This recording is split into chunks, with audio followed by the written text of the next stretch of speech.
আসলাম একটু খাওয়া নিয়ে। আজকে শর্টকাট রান্না। এই জিনিসটা কি বলো তো, বাঁধাকপি চালের গুঁড়ো দিয়ে আগে ভালো করে মাখিয়ে আধা ঘন্টার জন্য রেখে দিয়েছিলাম।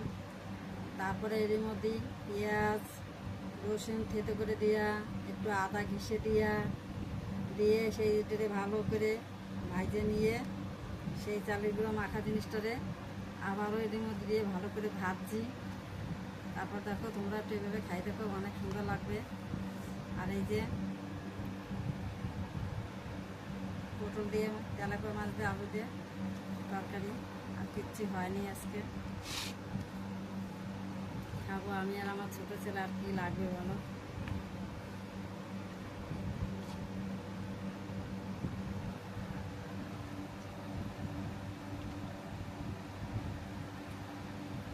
অনেক টেস্টি হয়েছে, কিন্তু তোমরা একদিন করে খাই দেখো।